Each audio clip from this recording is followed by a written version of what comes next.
Welcome to Left On Wed. Bite-sized tips for people getting hitched. Georgia Fletcher. Adam Sini. In the same room. How did we get here? In this part of town. Confetti cannons. I had a couple once who were like, hey, can you do this confetti cannon at the end of the ceremony? And I was like so excited. They'd emailed me about it. I was ready to go. And then I announced them as married, and then I pick it up and it's meant to be the moment where they walk out and I can't twist the bloody cannon. It won't go. Finally, I get it. It's upside down, straight into my crotch. Ouch. They call me confetti crotch around here. That's a great name. And do you know why I had to do it? Why? They didn't have a wedding party. Oh, see, I gave the confetti cannons to the groomsmen. Oh, and hey, Georgia, this is funny that we're having this conversation now. It And is. it's segued up. It's a real coinky-dink. Because today's topic Is wedding parties. Wedding parties. But why do we say wedding parties? Why do we say wedding parties? Because we're using inclusive language. That's right. It used to be called bridal parties, but we're not doing that anymore. Lame. drop that. Wedding parties are the people who stand up with you, or they might not stand up with you. They're the people who are your closest friends, potentially. Traditionally, we may have called them our groomsmen and our bridesmaids, Yeah. but what I'm seeing a lot of at the moment is a mixed wedding party. Yeah. So we've got sisters standing next to their brother. We've got brothers standing next to their sister. Yeah. We've got a whole bunch of different people that just love the couple that are getting married. Yeah, basically your wedding crew, your wedding party. I hear I do crew. They're the people that stand up next to you. They get ready with you I during like the the day. I do crew. Yeah, cute, right? I like a rhyme. Me too. Mr. Pitter Patter opted to a Pitter Patter. I made that one. Then it didn't rhyme. Also not a rhyme. Thank you so much. That was a tongue So we're going to twister. be going through wedding parties and what their role is on the day. We're going to be discussing how you invite them to be part of your How to wedding party. propose to them. Propose to them. We're also going to go down the route of, do you need a wedding party? Do they have to be there on the day? What are their, and if you do have them, what are their responsibilities, their roles on the day? What do they even before the do? day? What the hell are they there for, basically? Do you they need them? the label? What do they do? Let's end the episode here. Who cares? Hang up the phone. Beep. Beep.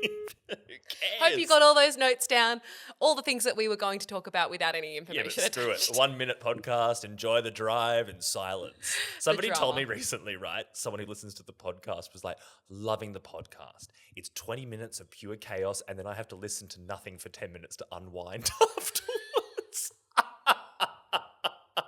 Great feedback. I think so. I don't know. Thank you. We know we're chaotic. Yeah, I know. Thank you. I'll speak a little bit slower for the next bit. Georgia, let's talk wedding parties. Let's do it. I want to go to the start of the whole process and deciding who's in your wedding party, whether you have to have a wedding party, and then if you decide to have them, how do you ask them to be part of it? Some open and closed questions there. So Did you love that? There were many questions there that I posed to you. I'm going to take a sit, have some water, and you answer those for a little bit. Thank you for setting the agenda and allowing me to just have a one-man show here. See you later. You go. So do you need a wedding party? Absolutely not. No. Did I have one? No, I didn't. I have seen many, and I think it's becoming more of a trend where people don't have wedding parties, which I think is lovely and nice, but I can also see that people do want them as well. I also see a lot where people might not have a wedding party in the traditional sense, where they don't have people standing up beside them. They don't have matching suits for the groomsmen or whatever. But they might have people who get ready with them during the day, who are there as their crew just to pump them up, but they're not really officially part of any wedding party. So there's a couple of ways that you can sort of have them in there and not in there at the same time. Did you have a wedding party? We did. So what was your choice around having a wedding party and how did you choose? I actually didn't think we were going to have one, to be honest, but I think Ange was really keen to have one for that whole start of the day aspect of it. So we did have mixed gender wedding parties. As you said before, I had my sister and hers, and had some of her best dude friends in there as well, and they all got ready together. But then after that, we didn't really have much in the traditional sense of a table for everyone to sit on. There wasn't dances for them or couple stuff, really. They just stood up there. You're at the giving too ceremony. much away. I That's know, what right? they did on the day. Circle back to why you chose those people. I chose those people because on my side, these were the people that have been a part of my life in such a big way, shape or form. and have watched Ange and I and our relationship grow, and I wanted them to be a part of that moment with me. I wanted them to stand up next to me. So I had my best friend by my side. I had both of my siblings were in my wedding party. My sister, who I never mentioned, apparently, Georgia told me before the podcast, you must hate your sister. She was in my wedding party, Sorry, mate. Lauren. And then I had two of my best friends from school in there as well. I realise that you're a very good dog sitter. She looks after the dogs. She got the dogs right now. Hey, Luz. How the doggos? So siblings, and then, sorry, who was the other person? Two of my best friends from school, and then my best friend from when I met in drama school. I went to drama school. How did you ask them? Um, What's your proposal story?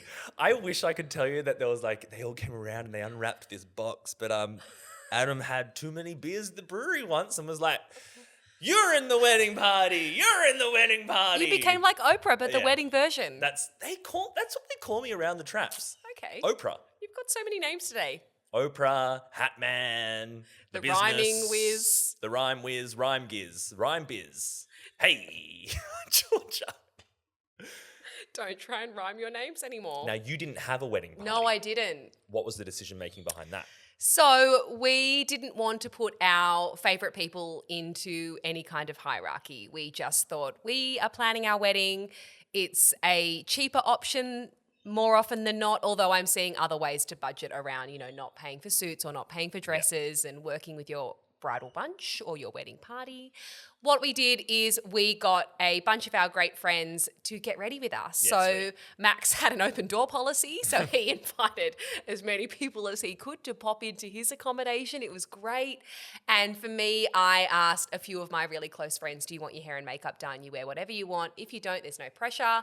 But come and eat, have a drink, and party with me before the wedding. Yeah, cute. I love that. So that's what we did in terms of planning. Now, with our responsibilities that we can often put on our wedding parties, I also had a family friend that had an event planning background who I knew could plan a great hens party. Yes. Because coming back to the responsibilities that often fall onto the wedding parties, they usually do those pre-wedding celebrations like a bucks or a hens or a hucks party. I've Yep. seen a few of those. Yep. They're cool.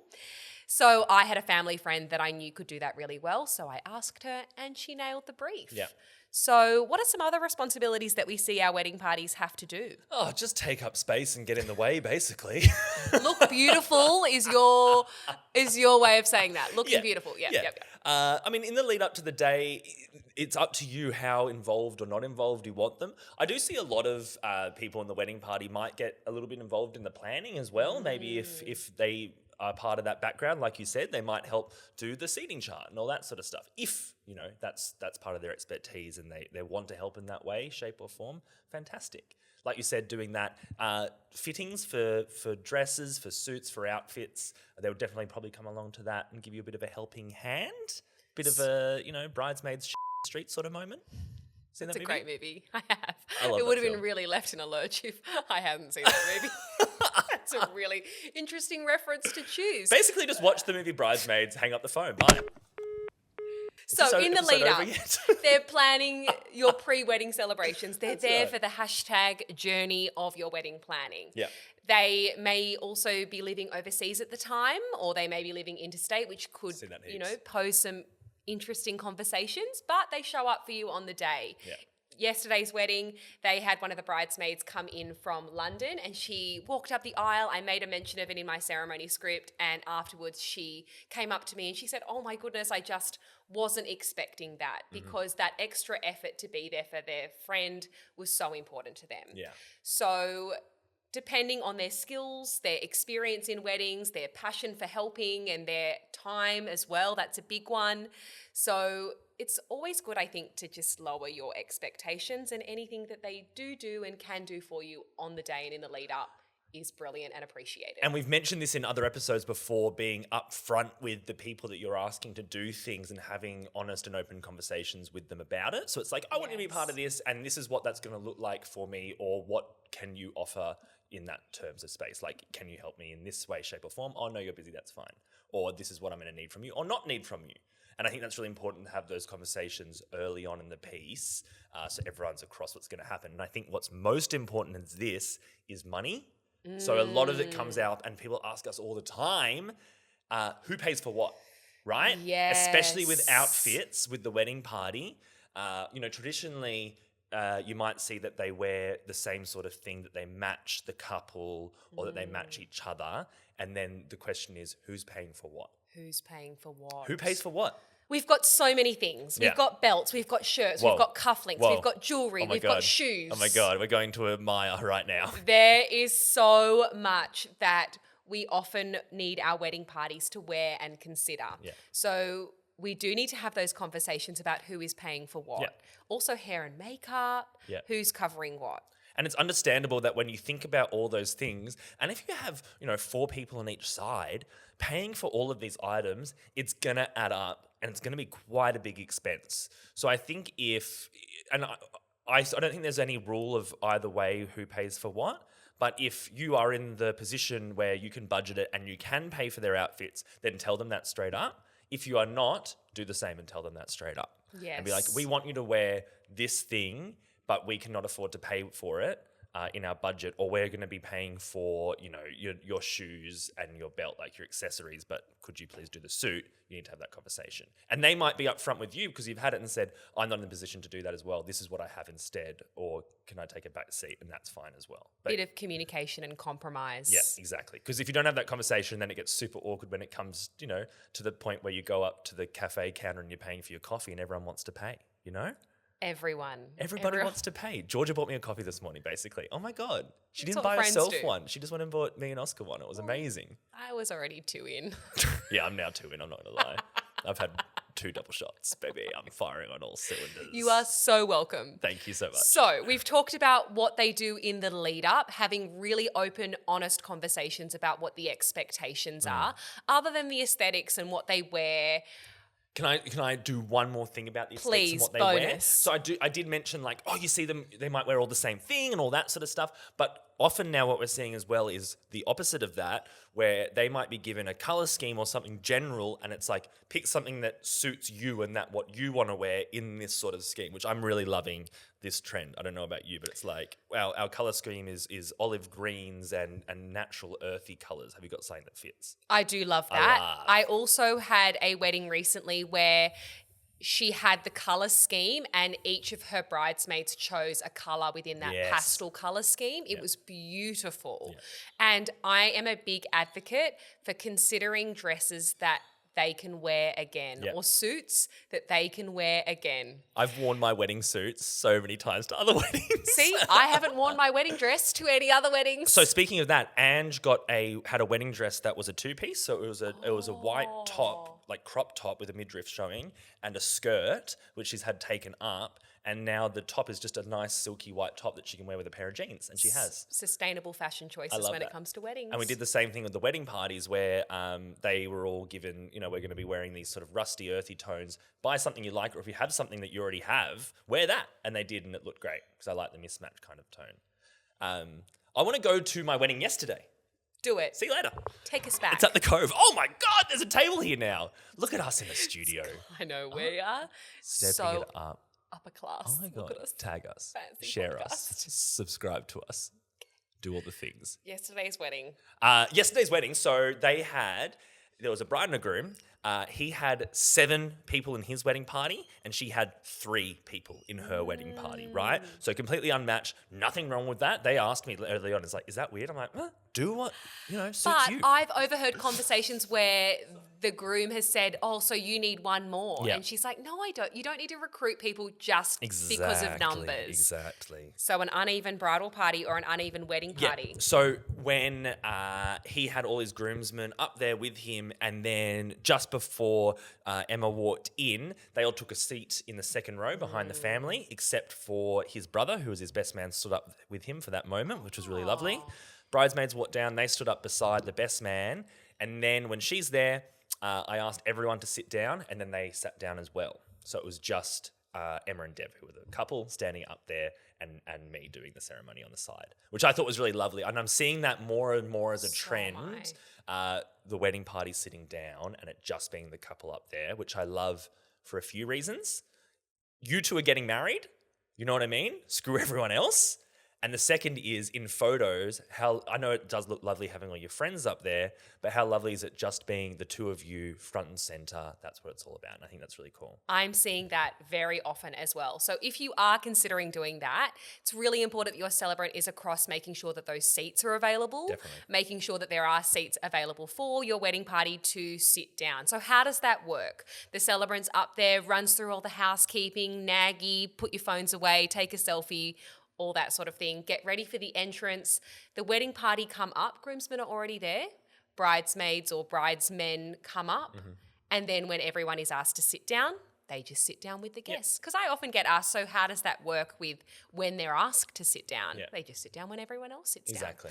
I also have it where wedding parties stand on the opposite sides, looking at their friends getting married rather than the profiles. And I see this a lot for family as well in the front rows. Quite often people are like, we're all friends, sit anywhere, but we'll have immediate family sitting in front of the couple and then we can open up the back seats for whoever. But yeah, so we'll have parents on the opposite side of their child. So when they turn to face each other, if they're saying vows, they're looking directly at their child, which I is really love super it. cute. And they can look at their mum when they need to cry.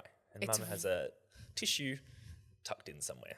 There you go. Have you ever had a mum like pull out like a dirty tissue from her bra? I have. No, but I did have a gross. groom pull out toilet paper from his suit jacket. Oh, what? Why do you have was- toilet paper in his suit jacket? Because he didn't have any tissues. Oh, I would just leave it in there. Innovative. I had It a sort of groom looked like pull a bit magic of trick. toilet paper off his shoe and he's like, yeah, I got this from the toilet earlier.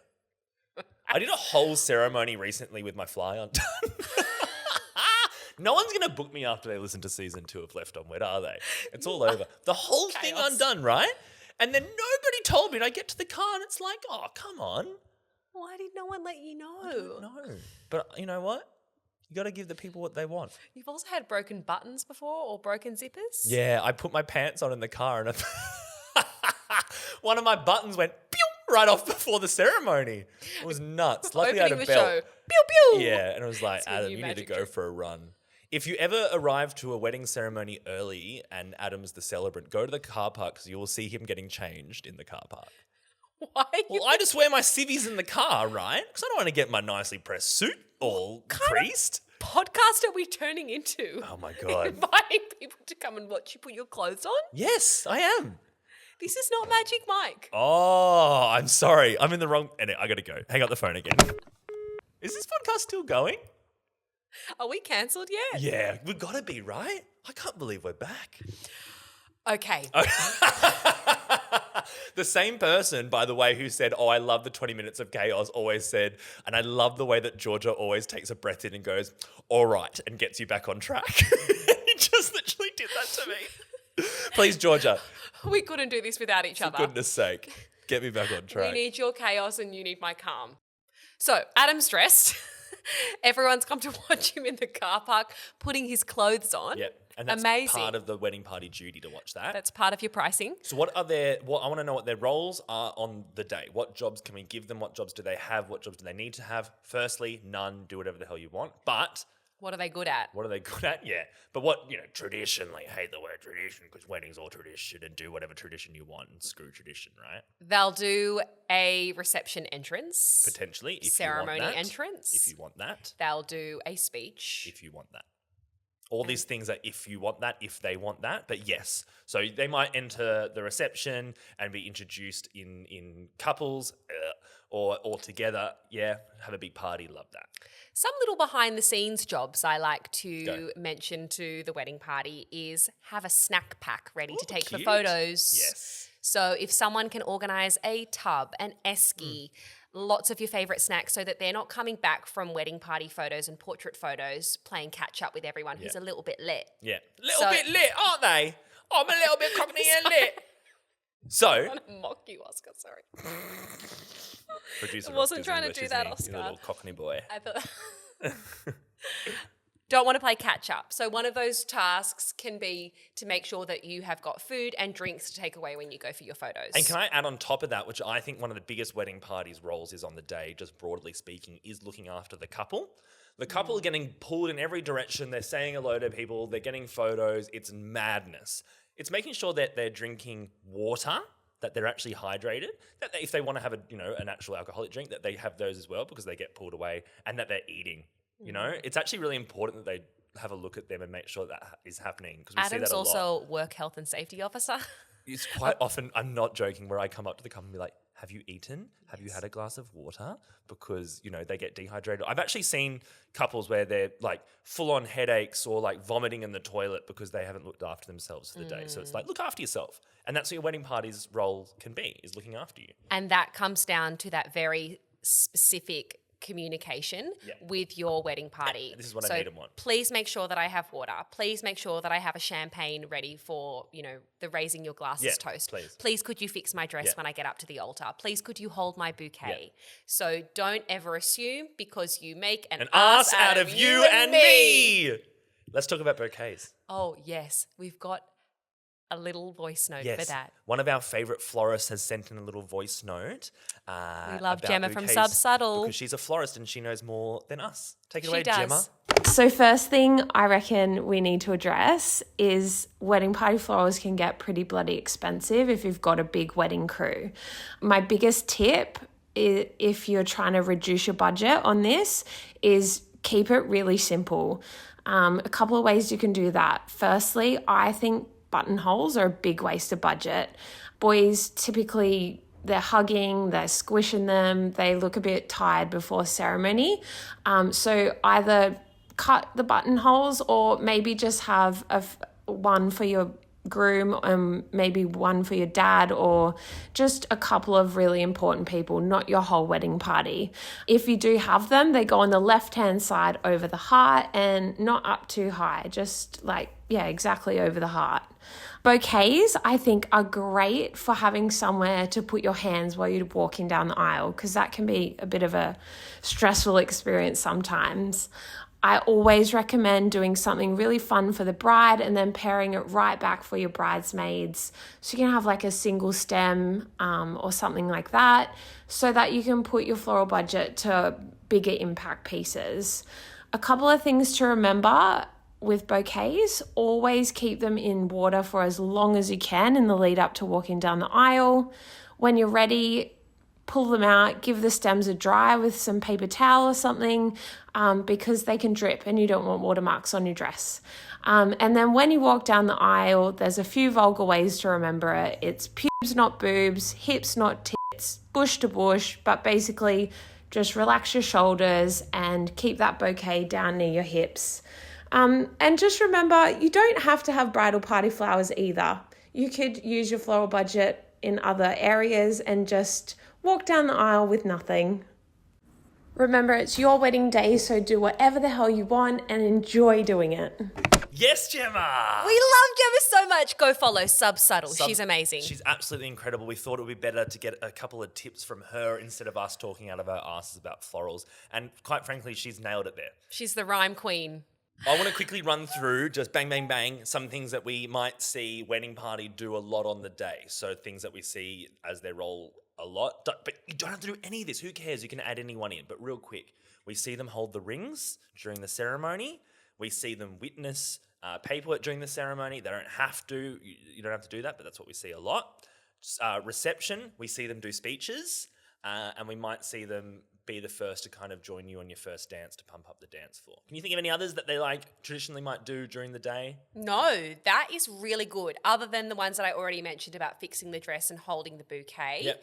And just standing there, smiling, supporting, and being there for you. I think being there for you is the most important thing. And if you don't want them, don't have them. If they're mixed gender, if they're mixed amount of people, who cares? What they do on the day, who cares?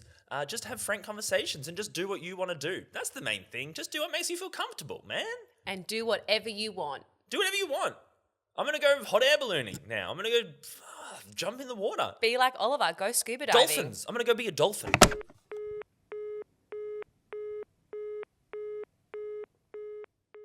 Hey, thanks for listening. We are so happy that you listened. I'm over the moon. In fact, if you want a little bit more, follow us on the socials. Where are we? You can find us on YouTube. You can find us on Instagram, TikTok, Left on Wed Podcast. And if you want to inquire with our services for celebrant MC and coordination, you can find Georgia at Georgia Fletcher Celebrant. And you can find Adam at Married by Adam. Hey, if you have any ideas, questions, topics for episodes, please slide into our DMs. You can send us an email as well, which is leftonwedpodcast@gmail.com. And if you're loving the podcast, please tell your friends, tell people who are getting hitched. We need you to spread the word like wildfire. Get it out there. We really want to say a big thank you to Long Reef Golf Club as well for letting us record the podcast here at their incredible wedding venue. So inquire with them today if you're looking for the perfect wedding venue for your private event or your wedding. See you there soon, Georgia. See you there.